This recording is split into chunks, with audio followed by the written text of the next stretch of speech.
Fantasy, sports, and politics. Get ready to rumble! You wanna talk smack? You in the right place. So take a step back before I get all up in your Remember, because I don't remember.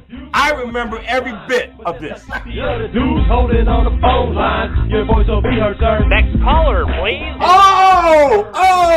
Jerry's gonna get him. Fantasy, sports, and politics. Fantasy, sports, and politics. Fantasy, sports, and politics. Fantasy, sports, and politics. Listeners are asking questions about this week's games, not Jerry's personal beef. So what's your thought?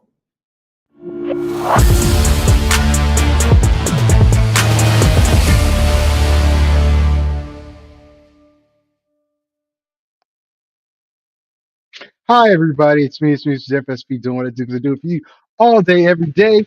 And it just so happens to be Sunday. I'm wearing my Terry McLaurin jersey. I stand with Terry. I also stand with my team, but I stand with Terry.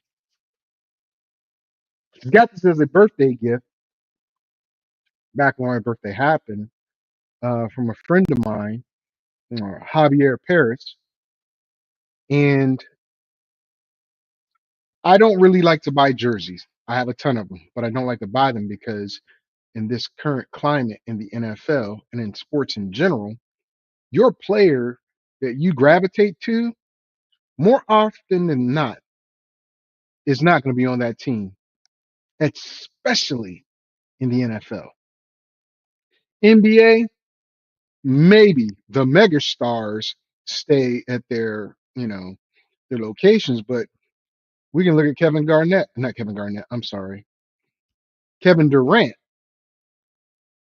bouncing, right? He might be your favorite player, but 1 minute he's here, the next minute they're gone. Hopefully, the Washington Commanders and Terry McLaurin can come to a deal. I understand the man is 30 or will be 30 this year. I further understand that he is the best wide receiver. I know Debo's there, but Debo is a multi-tool.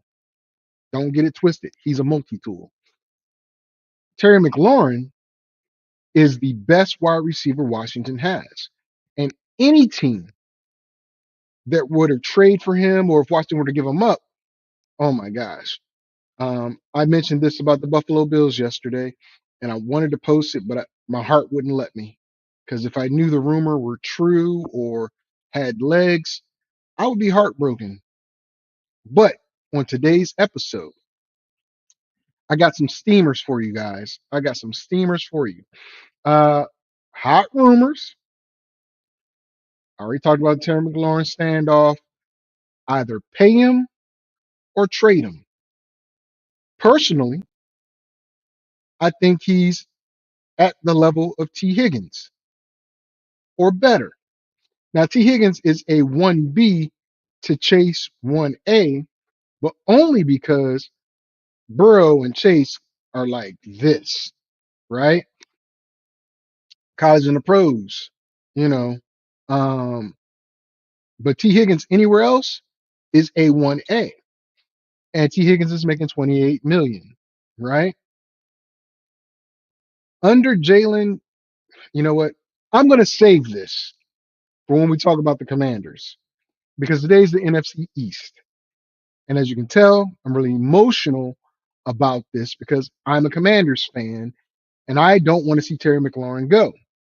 I grew up under the posse, Gary Clark, Ricky Sanders, and Art Monk, who I say is what Terry McLaurin is, the quiet, cerebral, do your job team player. Now, I know Washington did him dirty at the end of his career, but this isn't anywhere near the end of Terry McLaurin's career by no stretch of the imagination. So we can skip that mess. But let me refocus. All right, I'm gonna talk about a couple of Cowboy sleepers that you might want to look at for fantasy wise. Now check it. I hate the Cowboys. with a passion. With a passion. I'm a Commanders fan. What do you expect? But there, and some people might not say this guy's a sleeper, but he may be. He may be considering the talent in his position. We'll talk about that. Now look, Dexter Lawrence did well with Kevon Thibodeau on one end, right? Can Abdul Carter and Dexter Lawrence and Thibodeau be a problem? We'll talk about it. Also, with the Giants, is it Jameis or is it Dart? Now, when you invest that much money or that time and that uh, equity, I should say, draft capital into Dart to come back and get him, Jameis might be going back to New Orleans or Russ. I talked about New Orleans needs a quarterback yesterday because I hope they go 0-16. I really do. I'm not gonna have them go 0-16, but anyway, more emotion, right? And then you know the Eagles. The Eagles quietly have nothing really major to discuss. They have a bunch of studs on defense and offense. You know, players that are young enough as well as savvy enough to take them back to the Super Bowl. They won it this year. They went what 2 out of the last 3 years. Actually, should have won 2 Super Bowls, but the Hurts fumble and scoop and score, and then the whole check. Man, but Saquon, we're gonna talk about it. It's the NFC East. I invite you, the viewer, the listener, to come on board and put something in the chat. Now, if you put it on the chat, I'm going to share it and I'll respond. I also invite you to come on the show and say whatever it is you got to say, but I will respond. I'll just need an email address and I'll send you the link. More than happy to have you come on and debate or discuss the situation. All right. So, with that being the case, let's talk about it. The NFC East has been turned on its head. What do I mean by that? I'm a Commanders fan. I had no idea they were going to turn the season around like that last year. It goes to show that when you have a lot of great pieces, but not a wonderful head, you can be a terrible team. Or in this case, you have a lot of good pieces and a great head, you can turn the fortunes around of a franchise. Think about what I just said. For years, and we're going to start with Washington because it's my team and it's my show. For years, the Commanders football team, uh, Redskins suffered under Daniel Snyder, having all these great tools, all these great pieces, but never really the right person at the quarterback position. Now, I believe Washington had some very good coaches. Joe Gibbs' second stint um, wasn't a good one, but he was the right coach. Just didn't have the right quarterback and ownership, and it is what it is, right? So, with that being said, fast forward, new ownership, new fresh eyes. Dan Quinn was not the first choice, contrary to what anybody might believe. Washington wanted Johnson from Detroit. They were willing to interview Slowick, both young, offensive-minded coaches who showed a long line of longevity if hired. Dan Quinn is a defensive-minded coach, but what Dan Quinn has is a infectious leadership style, and he knows how to build a team, and he knows how to bring in quality players such as Bobby Wagner, who by all accounts should be retired, but still has the ability to read, react, and play so daggone well that he didn't retire. He came back for another year.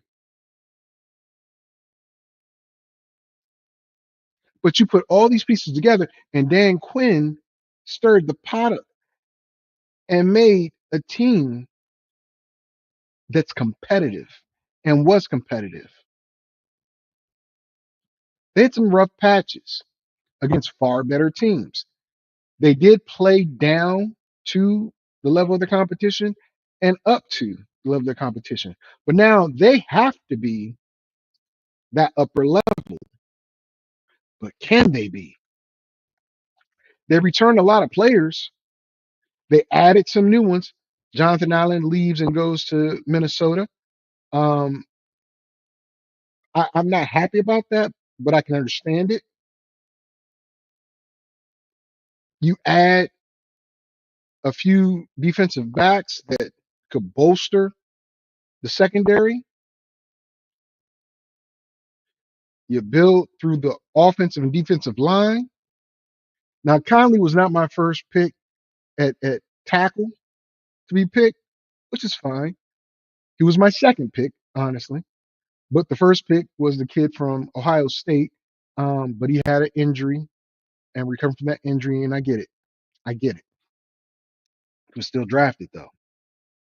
Conley shows signs of being a very strong rookie when you insert him there, but now you got to reshuffle the line.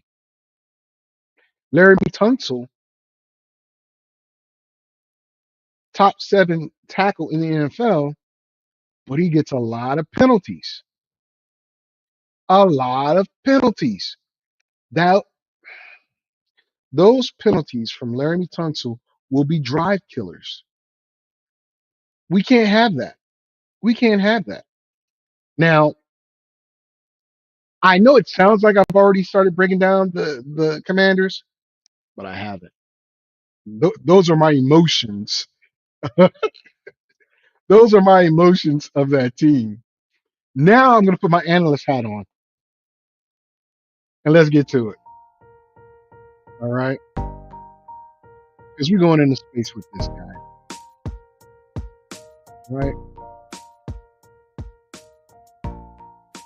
Here we go. Last year, Washington was 12-5 and a playoff team. For the first time in a long time, they made it to the NFC Championship in a very long time. Now, I am not excited by the addition of Javon Kinlaw. I am not. Now, Adam, he seems to believe in this guy. He drafted him when he was in, or he helped draft him when he was in San Francisco. Showed flashes, but never anything consistent. It's tough. It is tough to continually give someone a chance that hasn't shown up. He's got one more chance here in Washington. Eddie Goldman, Sheldon Day, Jalen Holmes are people that were added to the team. Marcus Mariota re-signed as a backup. And again, bringing in or keeping Bobby Wagner FSP. The third-year tight end, Bates, who when he came out was, he had some potential.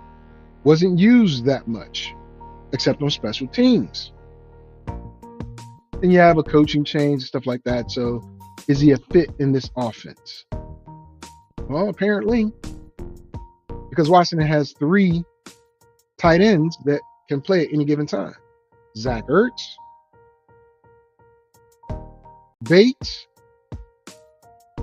and the young man that they drafted last year. I got his card up here. I like the kid. Oh, I love the kid. He's going to eventually supplant Zach Ertz, but we'll see. Now, again, they released Jonathan Allen. I wish they would have traded him instead of releasing him, but nobody's willing to pay the draft capital for him that Washington wanted. And rightfully so.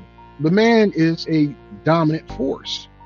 But things weren't working out in D.C. Washington has a young guy from Illinois who shows a great deal of promise. He was a dog in college. So some good flashes last year. In fact, had more playing time than Jonathan Allen last year. And Allen was a starter. Now,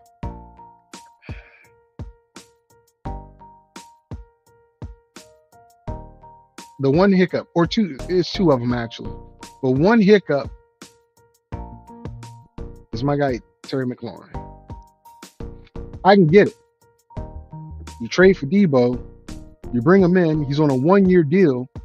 He's an older receiver that can be used at the running back, receiver position, but he drops more. He drops more.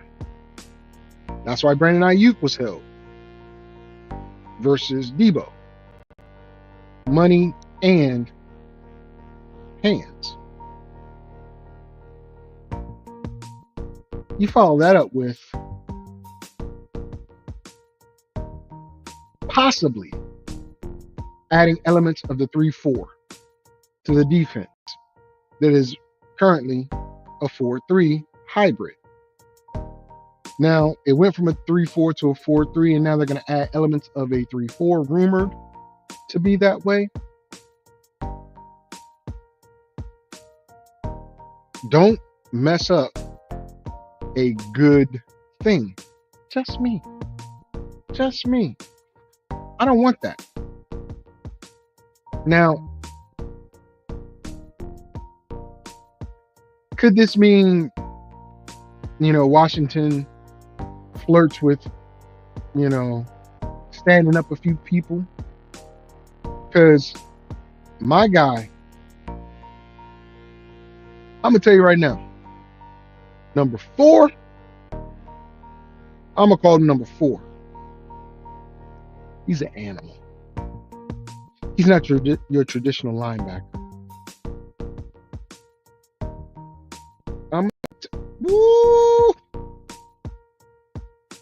I might get his jersey. I might. If they let go of Terry, I'm going to be so mad. But playing that 3-4 gives us the opportunity to keep him out of coverage and let him just go after the quarterback. Now,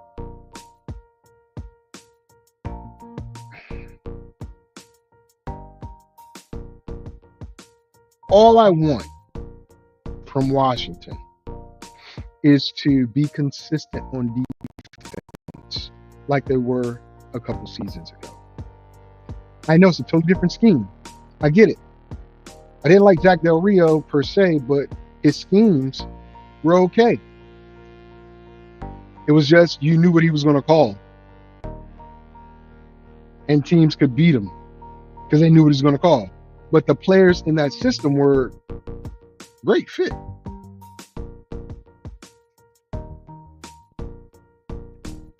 Let's see what happens. My team, and I say my team, because I was born and raised in Washington, D.C. Born and raised in the city. Quick story. First ever football play I ever saw in my life that I can recall. And I'm not making this up. It was the Super Bowl. John Riggins going up the sideline on 4th down for the touchdown. Here comes a diesel. Here comes a diesel. And they win that game. I instantly fell in love with the Redskins. Fell in love with football. I can't explain to you. It's like having your first love. They go on to win again, but they lose to the Raiders. I hated that one. But you get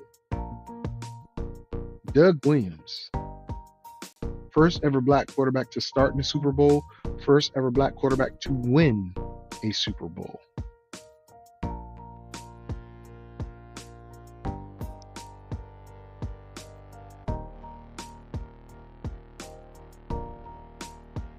I can only tell you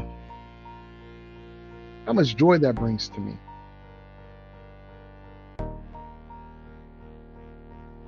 Then we get the Dan Snyder years.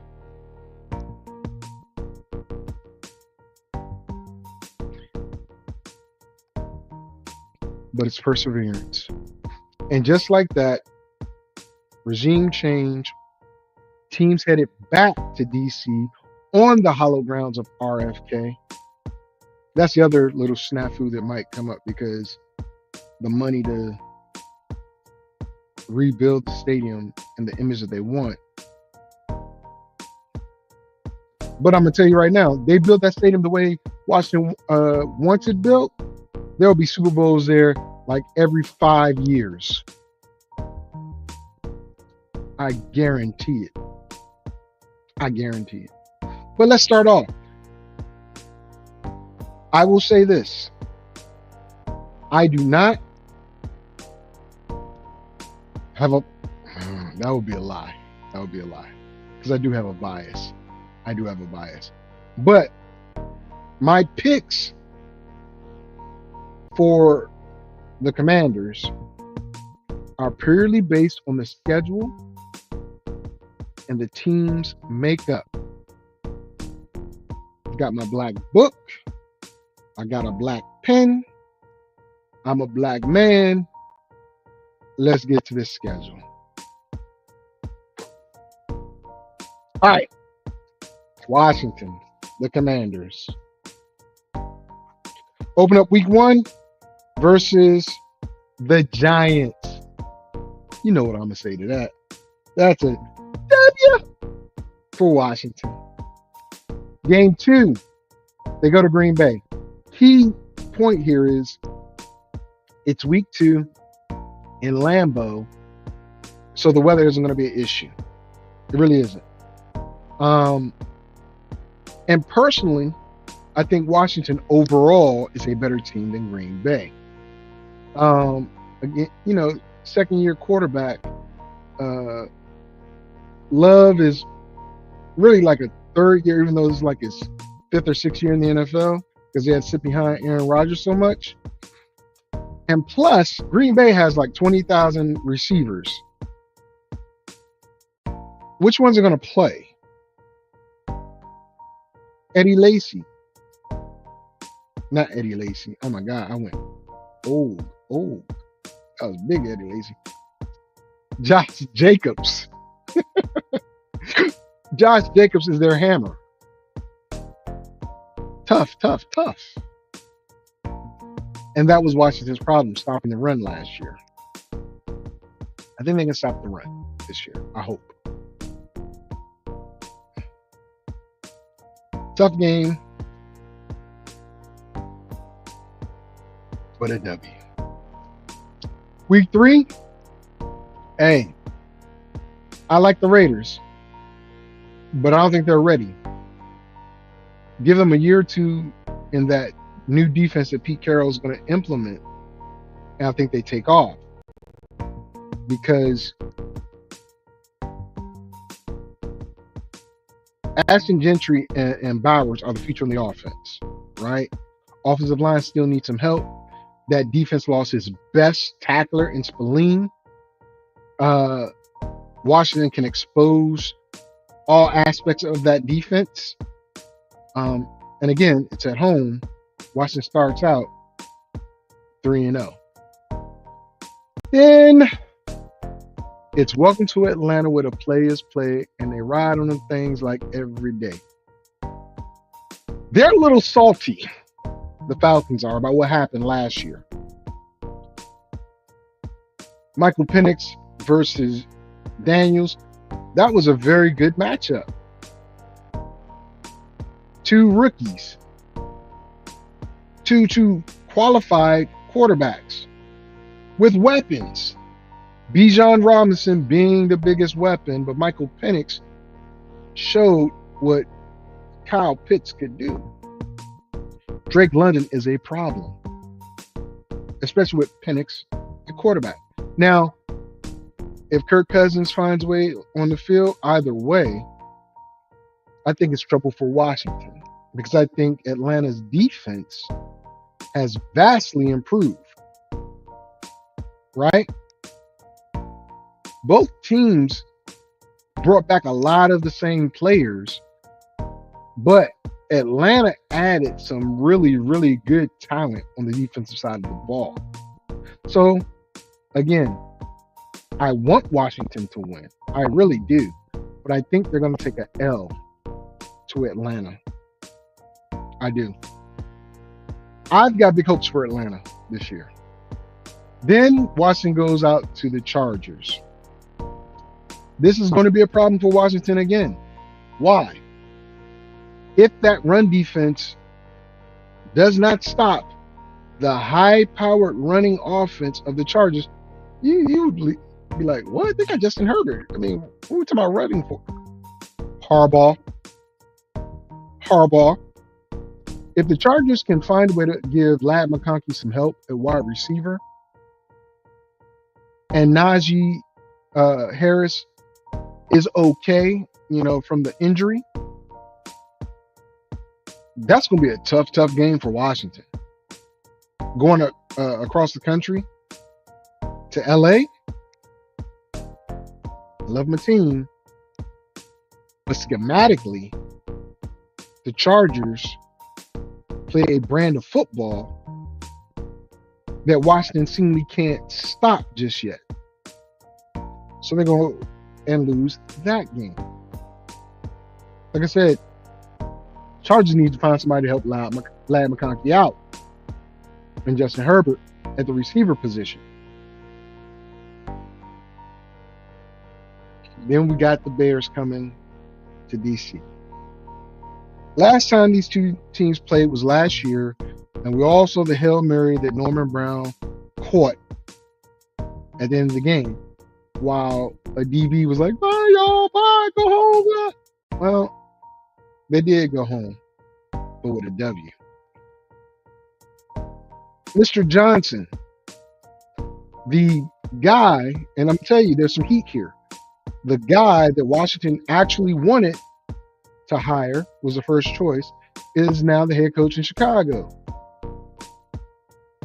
Ben Johnson is supposed to help fix Caleb Williams. Nothing wrong with Caleb.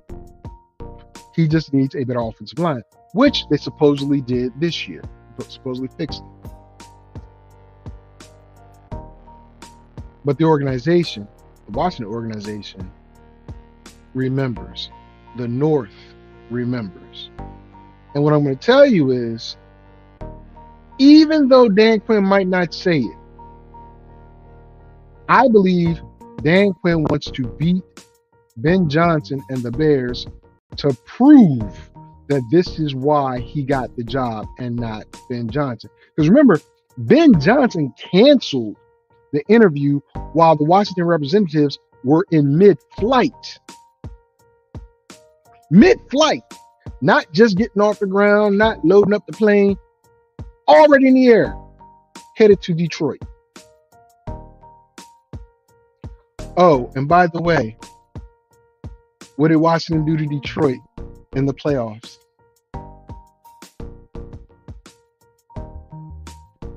And Detroit has better weaponry than Chicago. Jared Goff, current Jared Goff, is way better than Mr. Williams. DJ Moore, Amon-Ra St. Brown, I'm picking Amon-Ra every time. Oh, Sam Laporta, keep your rookie tight end, Bears. Keep the other guy. Y'all let go of David Montgomery. He's in Detroit. Gibbs is better than what you got. Y'all know where I'm going. A big fat W for Washington. All right. Week 7 at the Cowboys. Now, this might be a little problem for Washington. The reason why I say that is because even though I don't believe the Cowboys will have a run defense, a running attack that's going to be potent, I do like Javonte Williams being their lead running back, who was in Denver last year. If he stays healthy, that's a monster running back. Offensive line is sketchy, but Pickens and CeeDee Lamb, along with Dalton Schultz, that's scary. This is going to be a matter of defenses stopping the offenses, not offensive battle, because both offenses are pretty damn good. But you add Pickens to the mix with the Cowboys, that means Lattimore and Summerstill are going to have a lot of work to do. A lot of work to do if we go man to man. Right? I would put Lattimore on Pickens just to frustrate him and get him out of his game. Honestly. Pickens, mentally, you can get him checked out. You can get him checked out. And the perfect cornerback to do that is an agitator. Lattimore. So both players are now off the field. I still like Summerstill versus CeeDee Lamb. And our third corner. I think Washington has the better set of weapons to defeat Dallas's defense.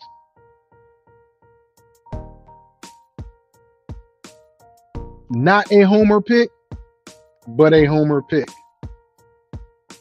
Washington wins. I hate the Cowboys, but you'll see. Then Washington goes to Kansas City on a Monday night, week 8. Look, you got the Chiefs versus the Commanders.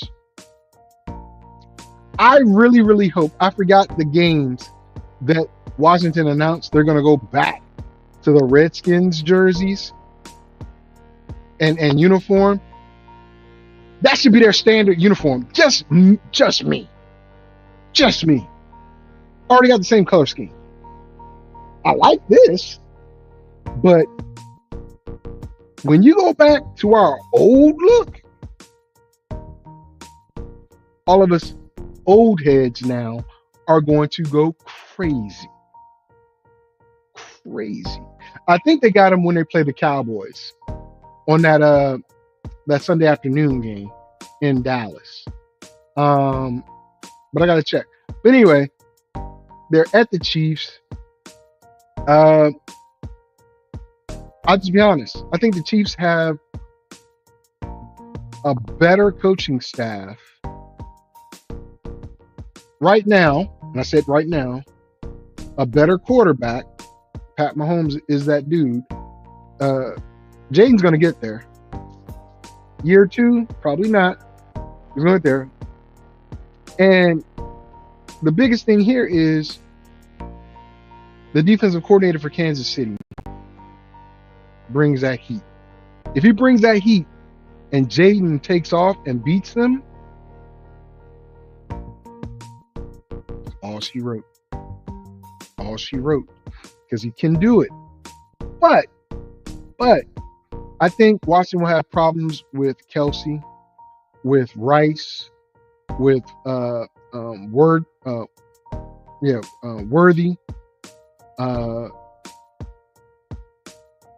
The mix and match of Pacheco and whoever the number 2 is. I think it's just a little bit too much for Washington's defense. So I got to give them an L against Kansas City. Right? Cowboys are week 7.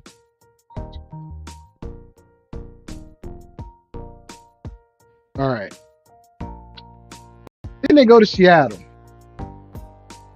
Sam Darnold's going to see ghosting. Now, Jackson Smith and Jigba and Cooper Kupp. I love it. I love it. That defense, turn it on. Walker, very good running back, up and down though. Up and down. Seattle comes to DC, I should say. I just think that what you saw from Sam Darnold last year was a product of Kevin O'Connell putting him in a system, a complete system he was totally familiar with. Totally familiar with. And it made him feel comfortable. And there was a strong defense to back him up. We saw what happened at the end of the season with him, right? Old Sam came out. I don't think he has enough weapons in Seattle to replicate what he did in Minnesota. With that being said, Washington is a very, very good team. And I think they'll win this game. Washington beats Seattle. Detroit. Detroit comes to DC. Detroit will not forget. The North remembers. The North remembers. And since the North remembers what happened to them in the playoffs, they'll be pissed off. Pissed off. We not ducking no smoke. The Commanders, we not ducking any smoke. Ever. I think Detroit is going to come out smoking. I really do. I want my team to win, but they're going to lose to Detroit.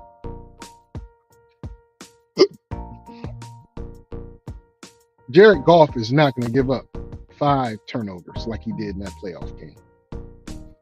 I think Detroit took Washington very lightly and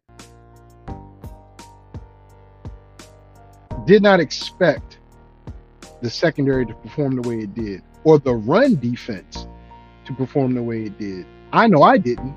I thought Jahmyr Gibbs and Montgomery were going to go off on us. Didn't happen. And then the secondary did their job. I think that changes week 10 next year. Then there's a trip to Spain. And I know in this game, Washington wears the alternate jerseys, and it's going to be the Redskin jersey. Man, I'm telling you. I'm going to buy Jaden Daniels Redskin jersey. Not the Commander jersey, but the Redskin jersey. Woo! Brings back love. Keith Schuler wore the 5 before. Okay? That was a bad time for us. Anyway, I think Miami is in a rebuild mode. Going overseas might help them against the crowd. It's not going to help them against Washington. Washington beats Miami all day. Now, here's the thing. This is week 11. Bye week, week 12. Perfect time for a bye week for a team that's expected to do well. Why? Because now they can rest. They've already flown overseas. They're going to come back. They're going to rest, heal up, and get ready for the stretch. Because they've only played 2 divisional opponents in the first 11 games. Okay? That means they've got, 4 of the remaining 7 or remaining 6 against division opponents. Tough, right? We'll talk about it. Because they end the season on a terrible stretch. Terrible stretch. They come back from the bye week 13, and they got to play Denver. But it's at home. It's not in Denver. It's not in Mile High at the end of November, where the weather is going to be a drastic difference maker. DC will be cold. DC might even be snowy or rainy at the end of November, but it will not be Mile High weather. And that saves Washington as well, because again, remember, it's coming off their bye week, so they've been back home for a week and a half, get acclimated. They're still in their beds, and they get to host a team that's not coming off a bye. Depending on how Denver's doing at the time, it just might be, they're banged up, or they're, hitting a hot streak or whatever, but Washington comes in refreshed. I like Bo Nix, but I don't think Bo Nix should have been even in the consideration for Rookie of the Year at all. I believe that the right person won it, which was Jaden Daniels, and he's gonna have a chip on his shoulder. Denver's defense is pretty good. It's pretty daggone good, but I don't think it's good enough to beat Washington. The offense is not. The defense, really good. I think it's gonna be a close game, but Washington wins. Now, Washington goes to Minnesota. Conflicted. Very conflicted, because Washington has to face a defense that is monstrous. They've added Jonathan Allen. They added Grady, I forgot his last name. They added another defensive lineman to an already potent defensive line, right? They're going to face the Jet. They're going to face Addison. They're going to face Hawkinson. They're going to face Aaron Jones, along with my guy they got from the 49ers at running back as his complement. The problem here is McCarthy ready for prime time.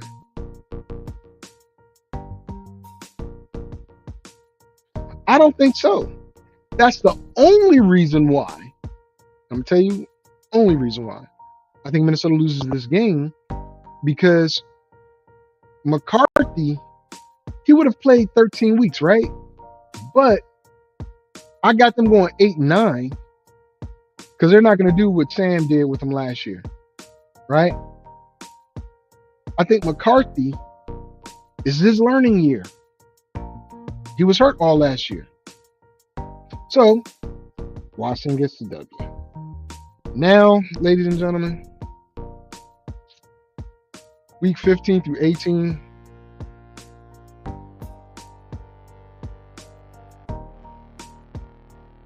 We need to start strong. It's going to be hard to finish strong. Now, they go to New York. They sweep the Giants. Right? Philly comes to DC. Week 16.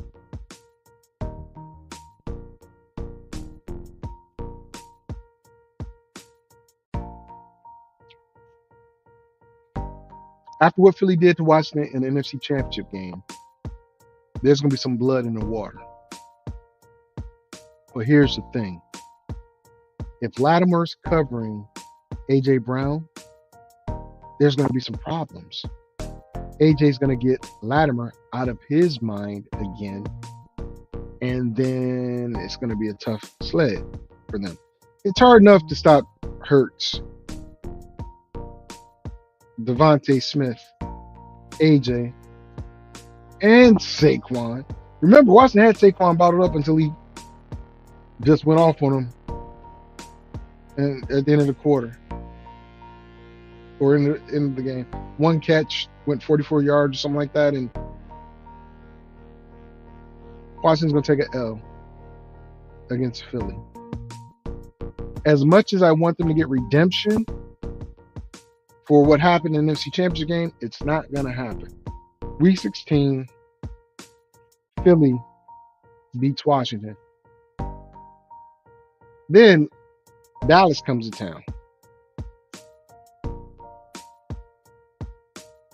Dallas is mad. Just keep it real. Dallas is mad.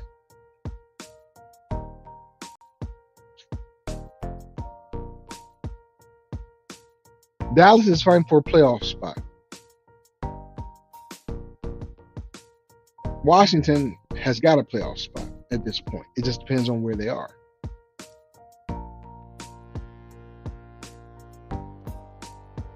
Dallas has a very good record versus Washington in DC. I hate it.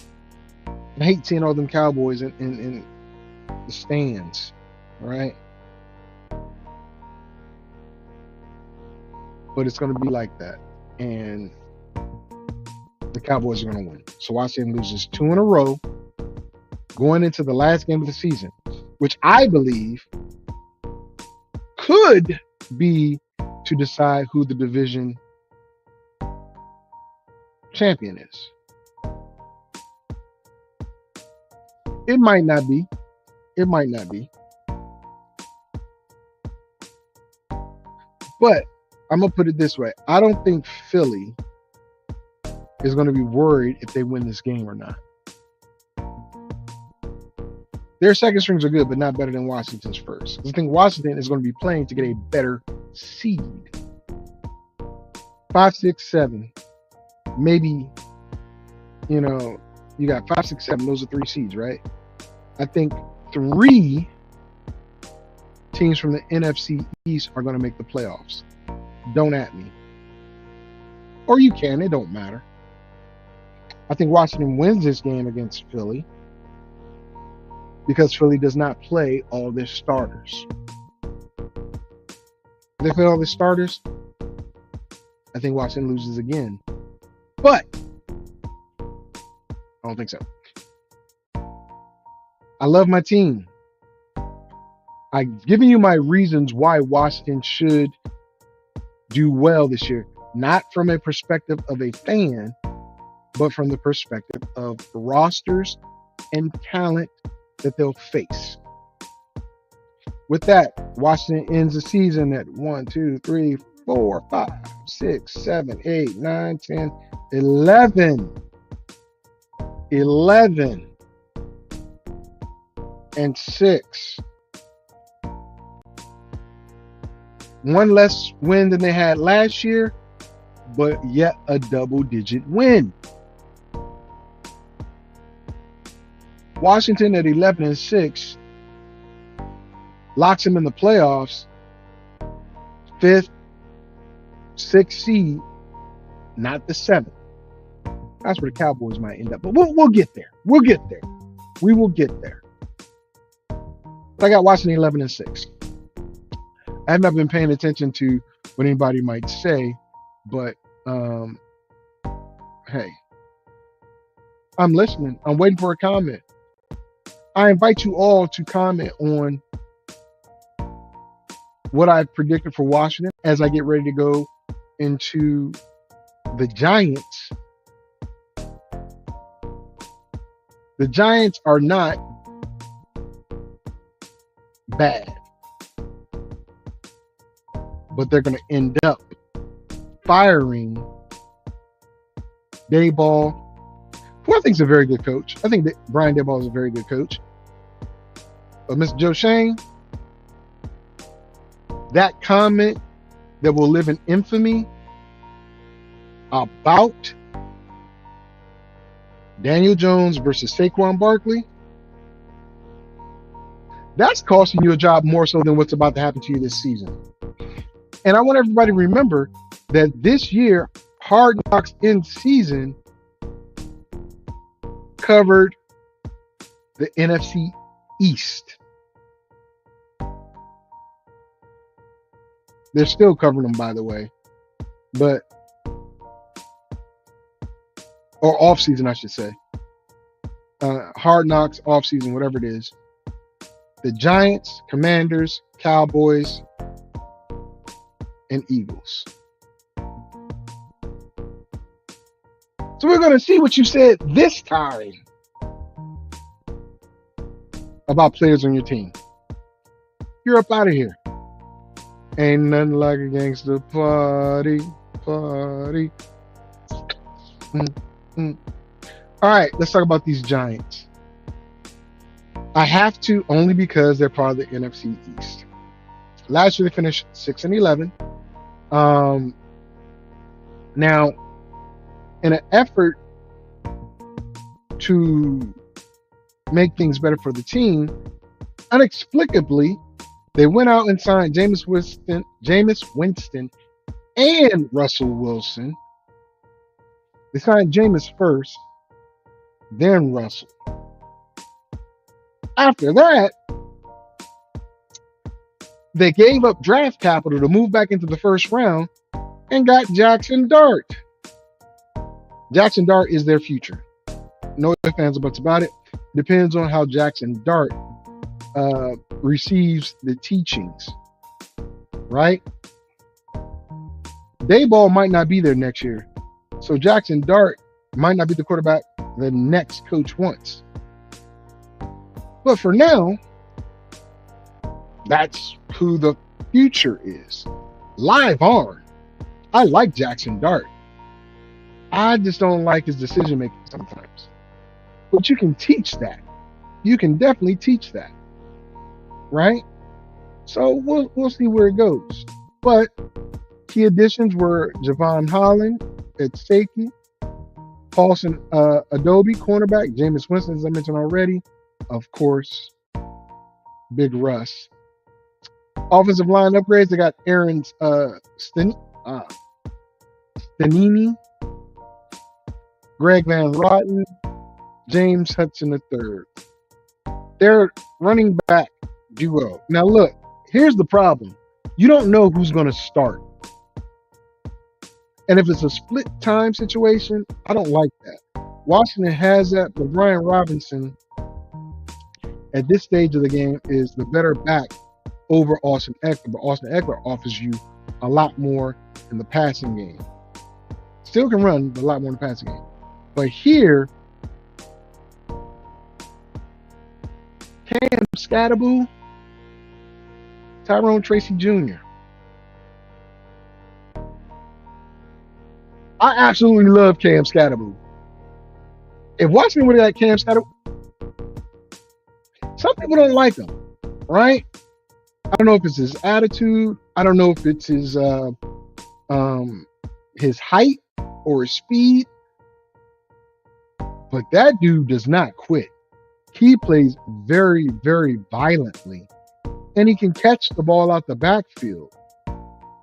Now, Tyrone Tracy Jr. was good for him last year. Spelling old boy.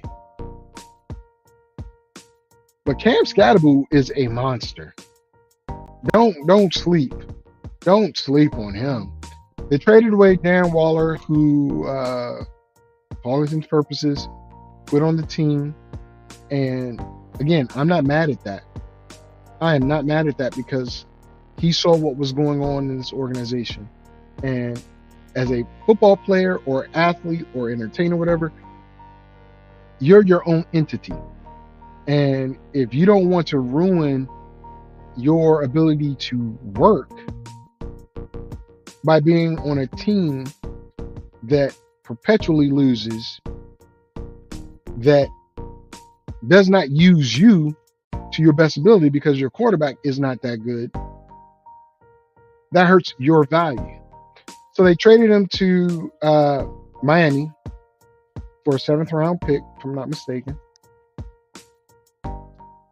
But you still have problems at the tight end position anyway. Doesn't matter. I will say this.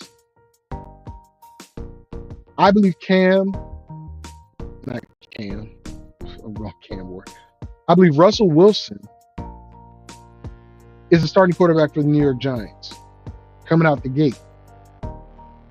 The fight is between Jameis Winston and Dart.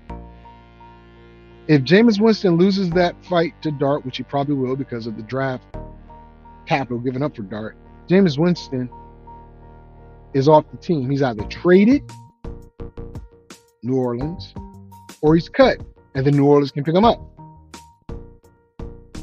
Russell Wilson brings something that none of them do, which is a Super Bowl, and the leadership, right? I like him to hook up with the wide receiver a lot, but it's not going to be enough. It's not going to be enough. Nothing if it's offensive line, right? The secondary had an overhaul. Offensive line has a lot of depth now, but is it good depth?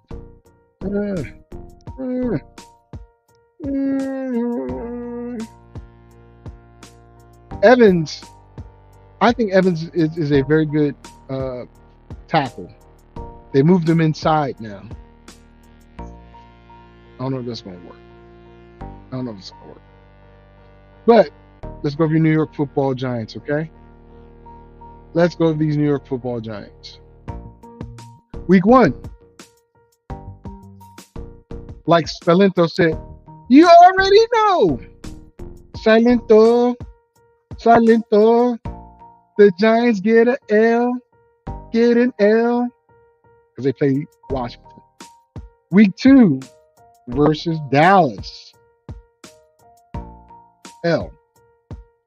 Dallas is just a better team overall. Week 3, Kansas City. They were not kind to the Giants on this, man. I'm telling you, they were not. The schedulers. They were like, Dayball, go ahead and pack your bags. You'll be fired by week 7. Week 4, the Chargers. L.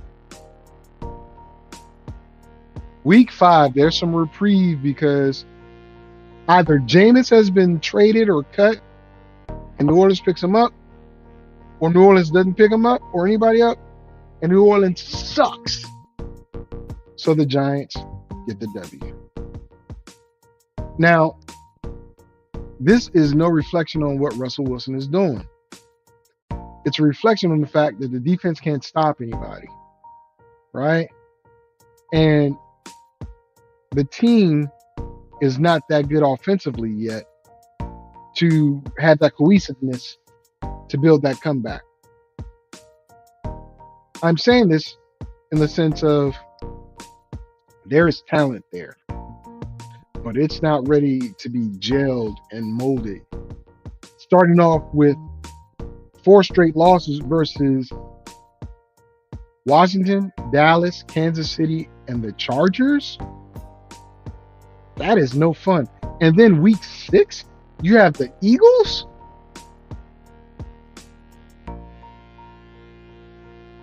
That's an L, man. Then you go to Denver. Now, by all accounts, Denver should mollywop the Giants. All accounts. But this one doesn't count. It does, but doesn't. Russell is going to cook. He does not like what happened to him under Sean Payton and the way the business of football happened. This actually might be Russell's last game as a starting quarterback after what I'm about to tell you guys, but he's going to win this game against Denver. It's a revenge game, and those players are going to cook for him. The reason why I say that is because not the Cowboys, the Giants defense is pretty good. Pretty good. They can get after the quarterback. You're just worried about that secondary. And you're worried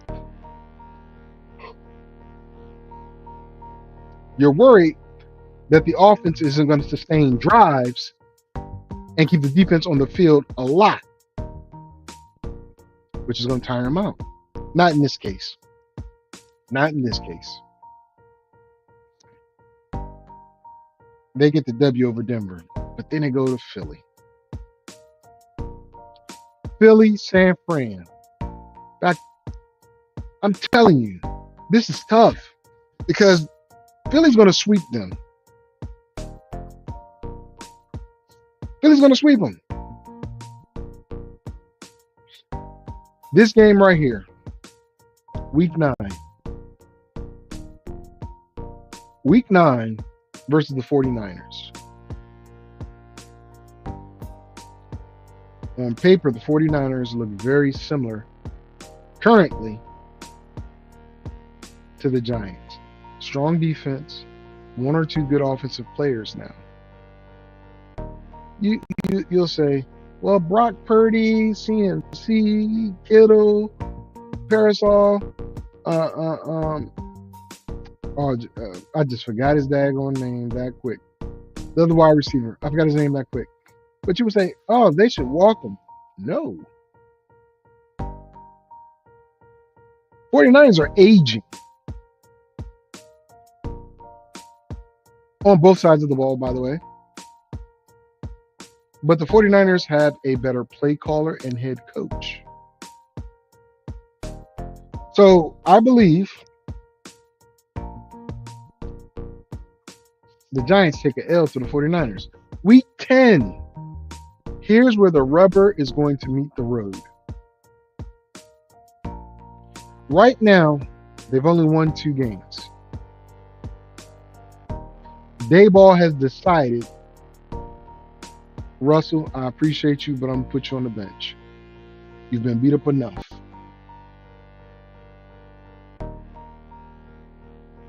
It's going to be Dart time.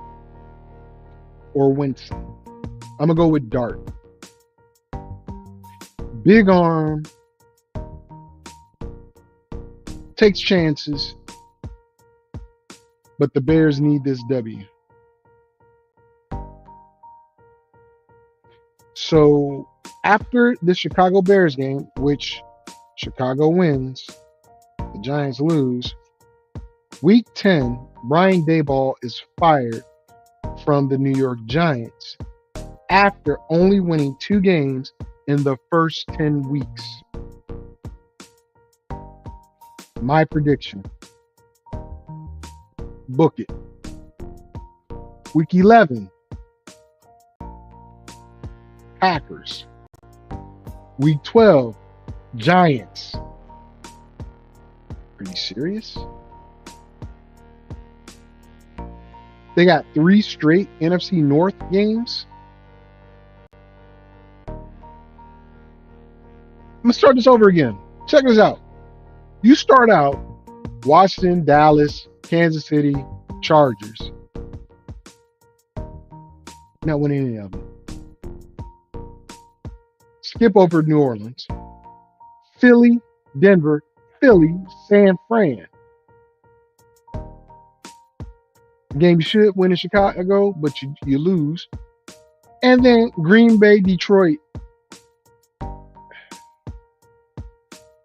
and New England before your bye week. At New England. Loss to Green Bay, loss to Detroit. I think I had the Patriots beating the Giants in week 13. Let me double check. 1, 2, 3, 4, 5, 6, 7, 8, 9, 10. Yeah. You lose to the Patriots. got a bye week. It does not get any better, y'all. It's not getting any better. This last part of the season. Week 15. Washington comes to town. That's an L.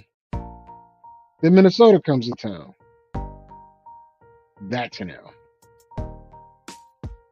The Raiders host you with Jackson Dart as your quarterback. The Raiders beat you.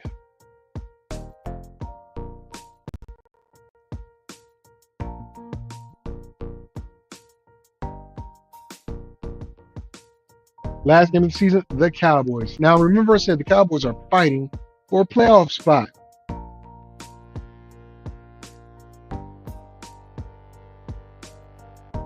By this time, the New York Giants fan base and team has given up on itself. They are the Jets at this point because the Jets, I already told you yesterday, are going to have a better season than expected. They'll be the best team in New York football-wise because the Giants are going to lose the final game to the Cowboys. That's right, ladies and gentlemen. I have the Giants at 2-15.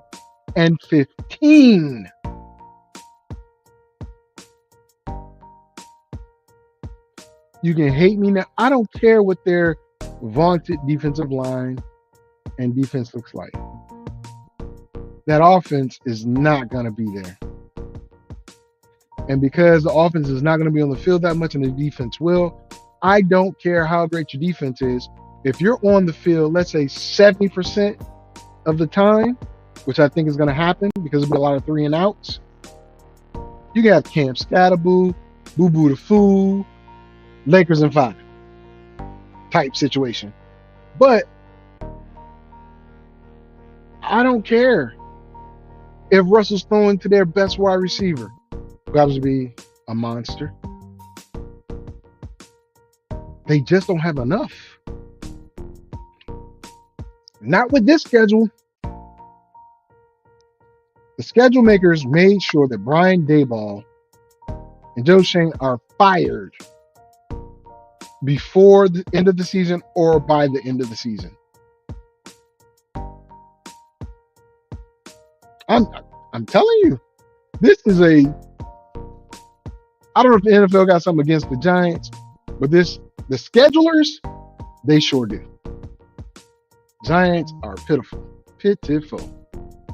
All right. Let's go to this next one. Giants are crud, man. Let's go to the Dallas Cowboys, who I despise, but respect. I really dislike them. I really do. I really do. I do. But I got to give credit where credit is due. Cowboys went out and made some moves.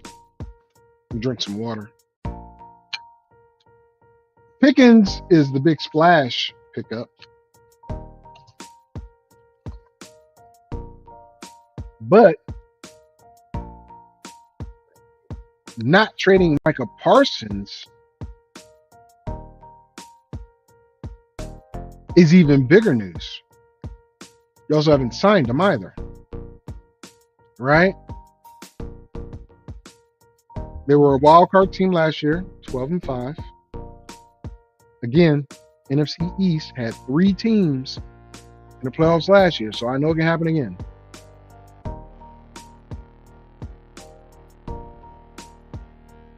They add George Pickens, Miles Sanders at running back, along with Javonte Williams, who I think is better. They added Paris Campbell, and they got Deontay Fowler from Washington, who did a damn good job last year. I actually thought he re-signed with Washington, but I guess I'm wrong. They re-signed for depth Marquise Bell, Dakota Shipley on offensive line, and Israel Mukamu at defensive back. But when you look at what they did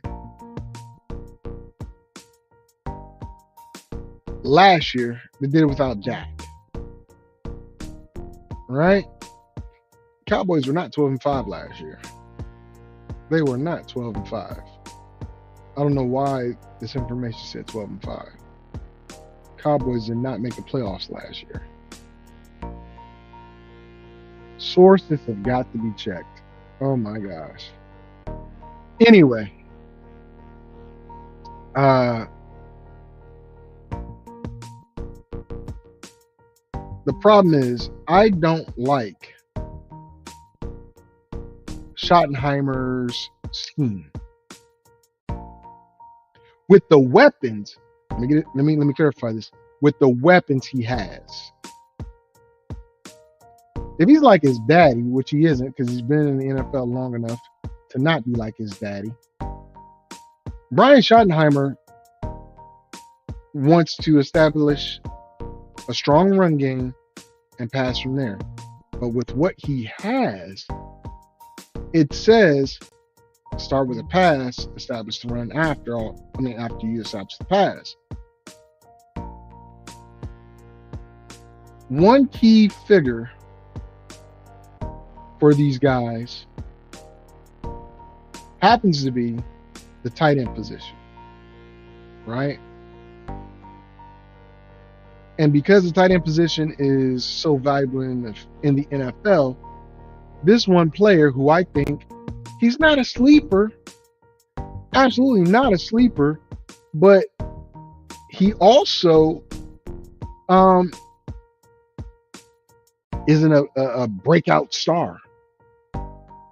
Ferguson, the tight end for the Cowboys, is a guy that I would say keep an eye on. Keep an eye on. Why? You double CD or you double Pickens or you double both. That's Ferguson. Ferguson one-on-one with a linebacker. I'm taking Ferguson. I literally am taking Ferguson.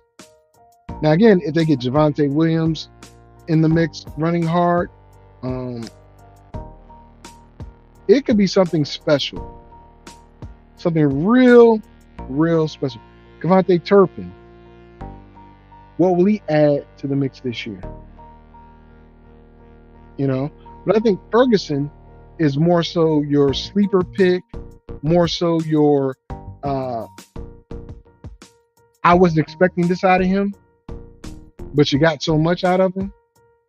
So I would sit my hat on that and be happy. If I'm in fantasy, top 5 tight ends are gone,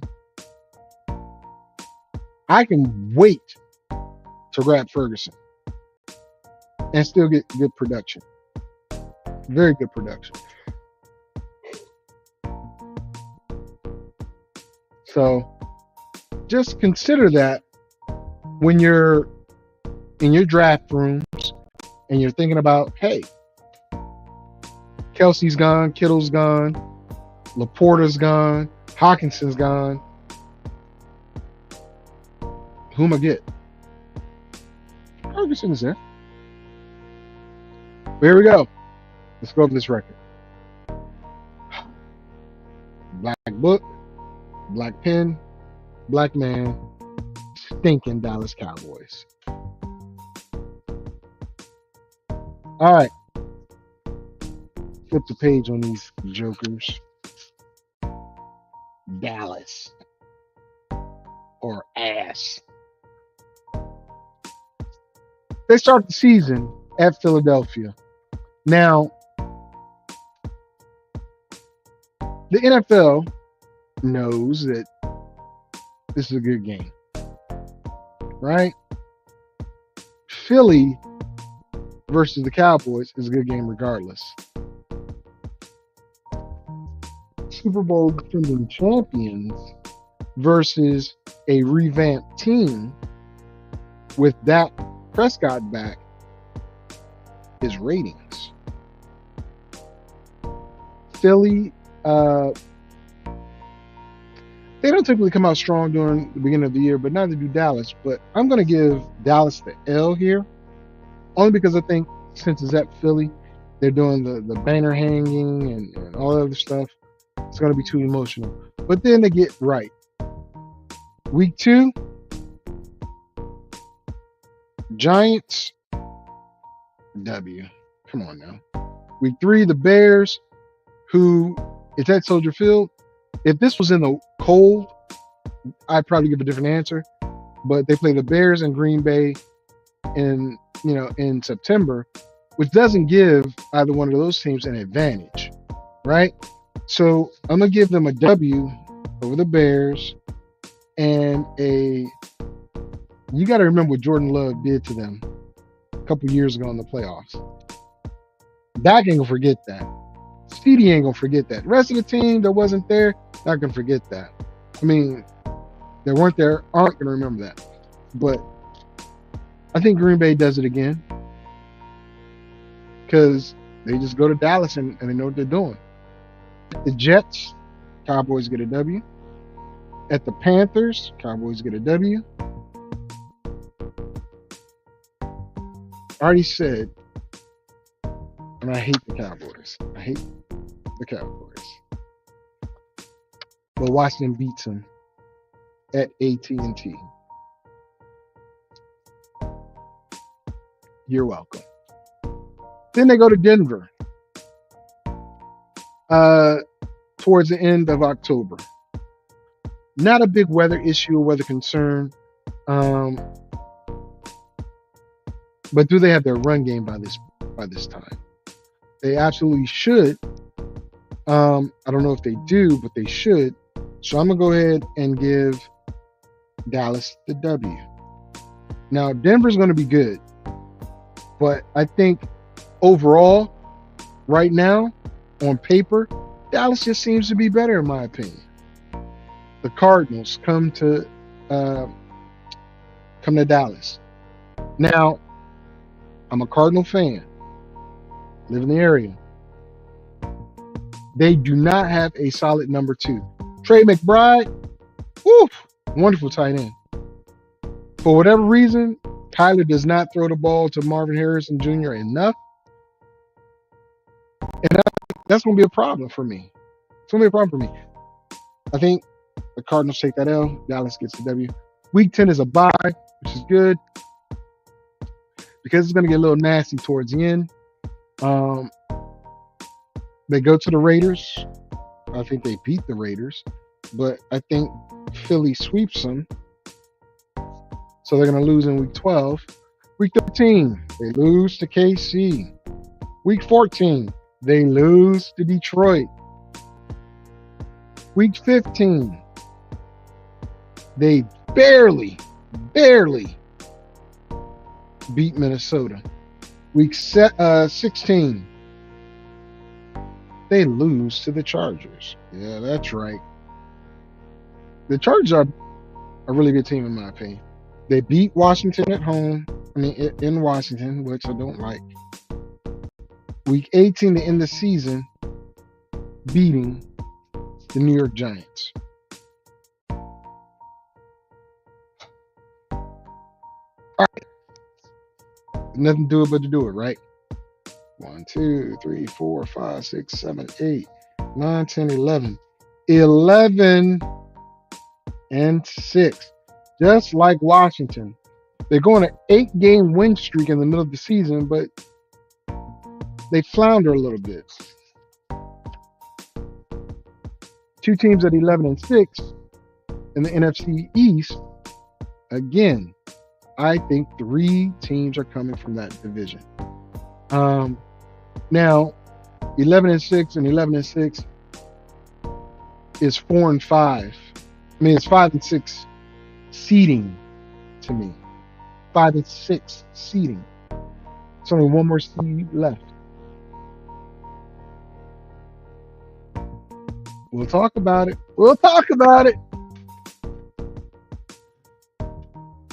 because now it's time to go to Philly.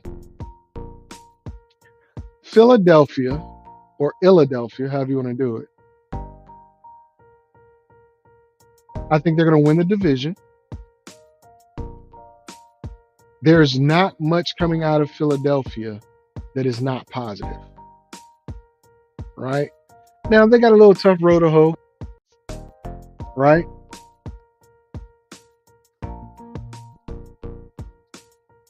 But I think the Eagles are a better team, or the best team in the NFC East.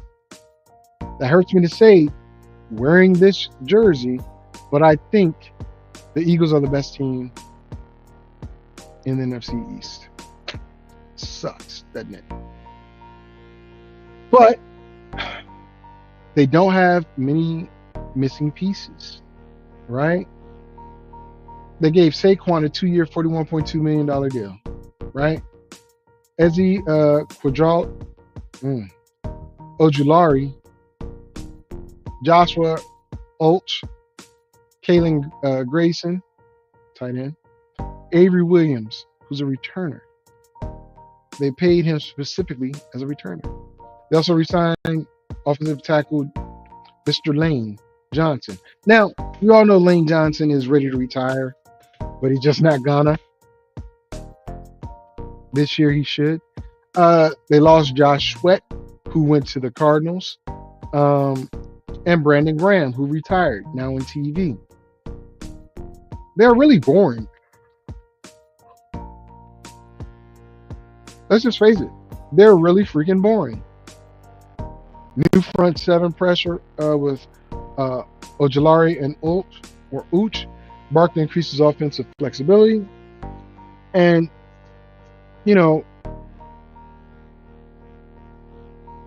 Philly has pressure all over the place. All over the place. It's not like you're going to hide anything about what their abilities are. They're young, they're gifted, and they're fast. What are you going to say? What are you going to say? Oh, the Eagles, blah. I'm telling you, the Eagles are legit. They are legit. Now, their schedule coming out, maybe not the best for everybody, but I think they'll manage it. I really think they'll manage it. They'll manage it pretty well. Open up against Dallas. Of course, Philly gets the W.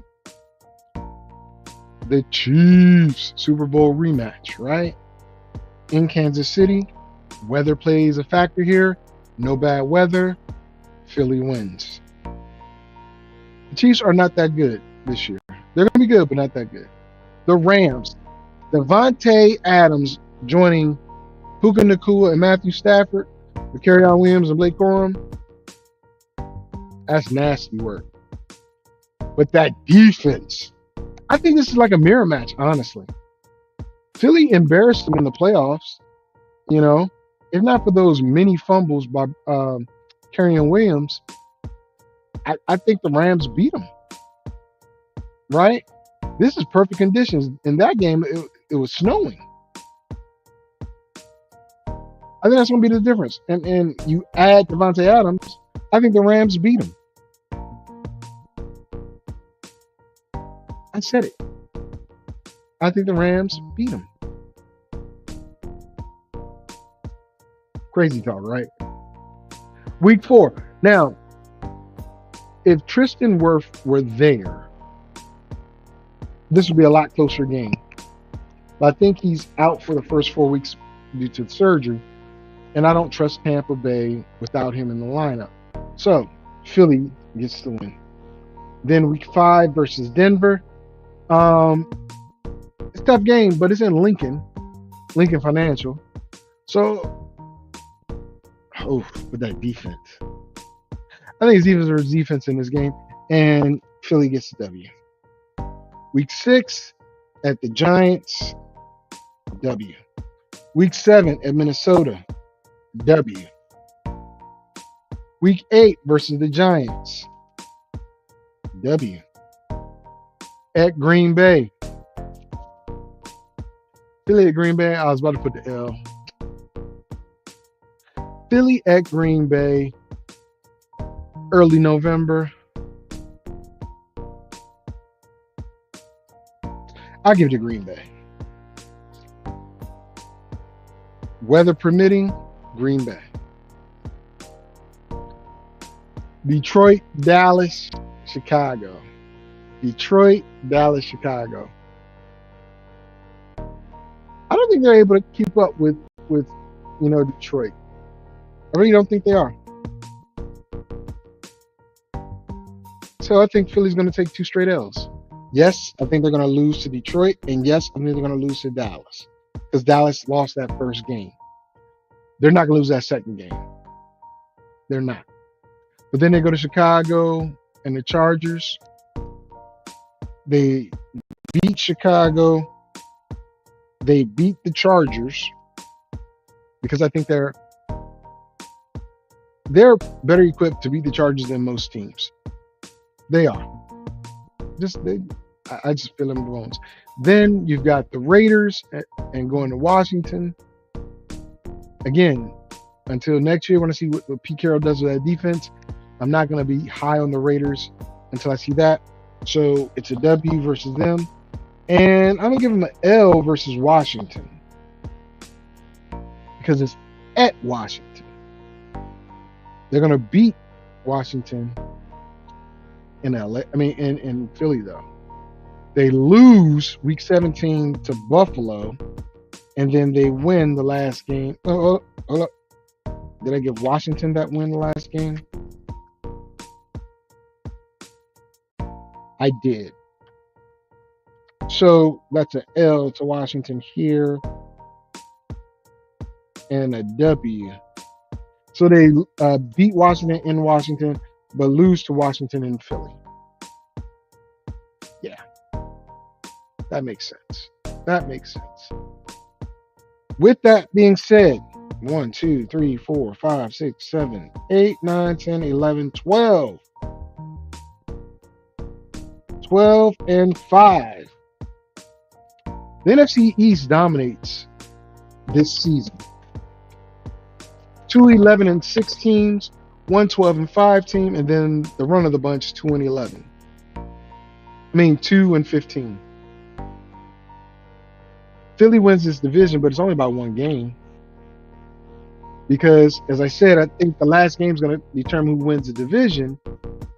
Because Washington at 11 and 6 or 11 and 5 faces 11 and 5 Philly. Winner wins the division. Loser gets the 5th seed or 6th, depends. And you have a pretty good set of games. I really think you have to consider what's on each side of the ball for Philly and their kicking game, special teams. I really don't see any flaws. I really don't. But I think when they play Detroit, I think they'll play Detroit in the NFC Championship game. Detroit beats them. I do. Absolutely. But I shouldn't be giving that prediction just yet. Spoiler! Anyway, that's going to wrap up the NFC East. And if you have any comments, please post them in, the comment section. I'll bring them up and I'll share them. I'll talk about them. I'll talk about you. Yesterday we did the AFC East this year. Today we did the NFC East. Next Sunday we'll do the NFC South because on Saturday I'm doing the AFC South. Supposed to do that yesterday. Brain fart. But I do believe you're going to see a strong outing from the NFC East. They're going to run roughshod along with the NFC North. But I don't think the North is going to be as strong as it was last year, right? I see last year you had Minnesota, Detroit, Green Bay in the playoffs, right? You had Philly and Washington in the playoffs. And you had what? The not the Falcons, the Bucks, and who were was it the 49ers? Nah, 49ers, it definitely wasn't the 49ers. The Rams, I'm sorry, the Rams in the playoffs. So Green Bay may or may not slide a little bit. Detroit's going to maintain. Minnesota's going to slide. And that means, can Chicago make a jump? Or is it going to be another team from the NFC West? I do not think two teams from the NFC South make it. I don't think Tampa is going to make it. I'm going to talk about that next week. All right, ladies and gentlemen, I appreciate your time. I appreciate your patience and your listening. The interaction, could be better. Could be better. But it's okay. Take the information, do what you're going to do, and I hope to see you guys next week. All right? That being the case, I'm out of here, guys. I'll see y'all later. Let me put on the right thing first before we make a mistake.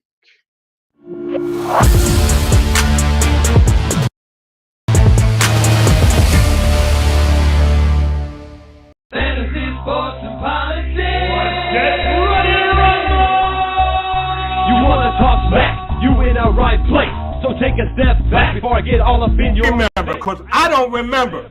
I remember every bit of this. You're the dudes holding on the phone line. Your voice will be heard, sir. Next caller, please. Oh! Jerry's going to get him. Fantasy, sports, and politics. Fantasy, sports, and politics. Fantasy, sports, and politics. Fantasy, sports, and politics. Listeners are asking questions about this week's games, not Jerry's personal beef. So what's your thought?